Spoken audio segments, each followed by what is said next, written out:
You're listening to Reimagined Radio. Real talk, real life, real magic.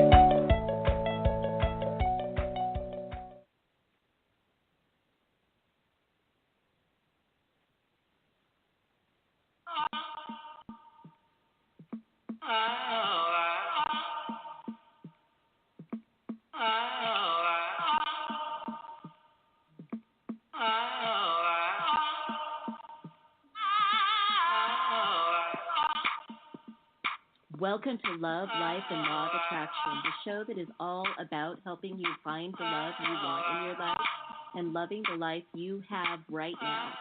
World-class experts, thought-provoking topics, and conversations and tools that are going to help you live the life you really want starting today. So pour yourself a cup of tea, have a seat, and get ready to join Love, Life, and Law of Attraction.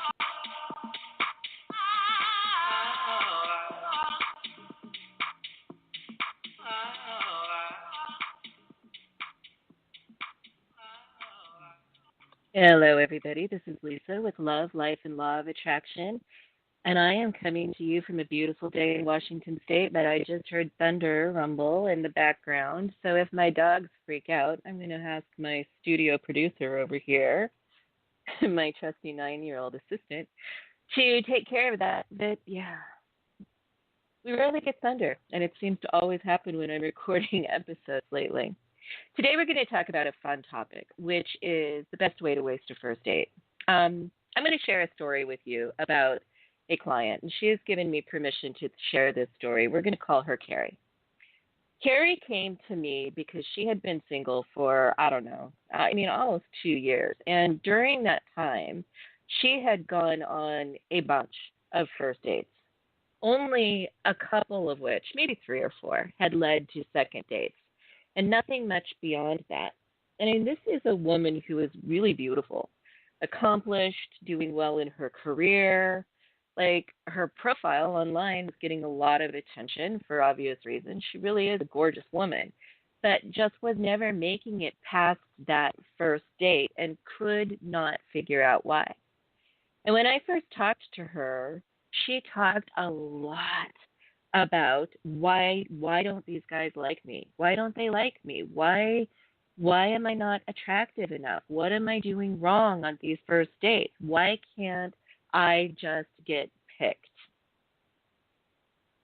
And it's such a typical thing to do, particularly on a first date, right? On a first date, a lot of people are super focused on whether or not the other person is into them, whether or not the other person likes them, whether or not the other person is going to call them back for another date or would say yes if they ask them for another date.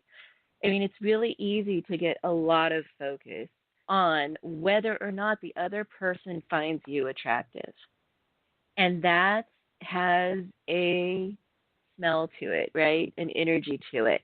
And in this particular woman's case, in Carrie's case, that smell was starting to smell a lot like desperation. And men and women, for that matter, can smell desperation from a mile away. When we've got all of our attention focused on whether or not somebody likes us, it makes it really, really difficult to show up being truly and authentically yourself. Like you're kind of molding yourself to be how you perceive would be most likable. You kind of edit yourself. You aren't fully you. And yeah, I mean, everybody shows up on a first date on their best behavior, but when you are really, really focused on wanting to be liked, that goes beyond being on your best behavior. That often shows up as being a lot less than who you really are. The most powerful place you can be in your dating experience is being the decider, being the person who's choosing, not the person who's hoping to be picked. Frankly, that's probably the most powerful place you can be in any part of your life, actually, but particularly in dating. And on a first date, what you should be trying to figure out is whether or not you enjoy this person's company, whether or not they make you laugh, whether or not they're nice to the waitstaff at dinner. You should be trying to figure out if this is somebody that you would choose. rather than just hoping that they're into you enough to get a second date.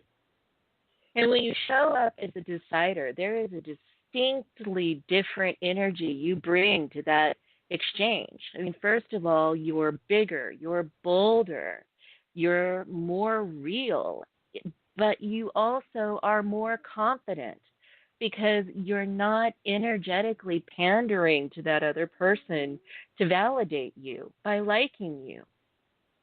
Being the decider is a place in the dating world that makes you enjoy the experience of dating ever so much more because you can be present with what's happening instead of kind of wrangling your insecurities.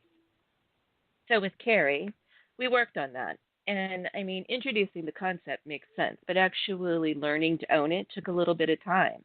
However, after a few dates of really practicing that new concept of being the decider, Carrie realized she was going out on a dates with a lot of guys that she didn't like that much anyway. And she started dating a little bit less, but the quality of her dates increased significantly. And she is now in a really great relationship with a really great man that she chose.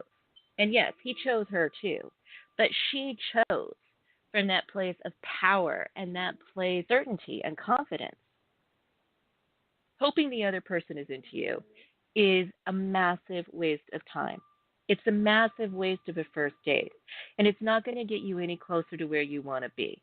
Like I said, it prevents you from showing up fully as yourself, but it also prevents someone else from really seeing you because they're having to sort of sift through the energy of neediness or uncertainty or insecurity or even desperation.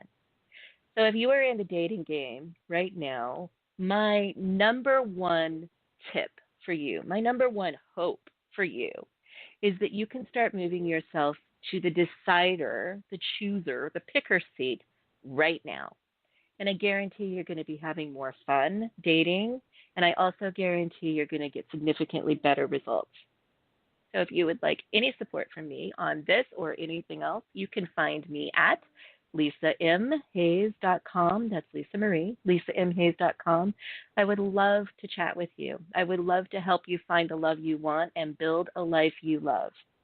Big, big love to you. Everyone talks about self-care. No one ever really teaches you how to do it. Love is a verb. If you want to love yourself more, you have to treat yourself like someone who's worthy of love. Behavior first, feelings will follow. The Self-Care Clinic is a free digital course that will teach you to behave your way to self-care and self-love. You will learn a practical, measurable approach to self-care that will save your sanity and might just save your life. Go to www.theselfcareclinic.online. That's www.theselfcareclinic.online. Register for free today.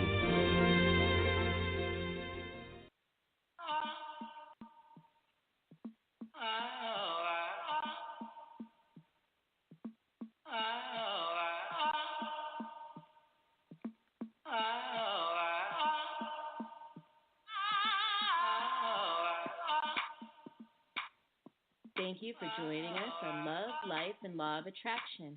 We hope you enjoyed the show, and we'll see you back here next week. For more information, you can find me at lisamhayes.com.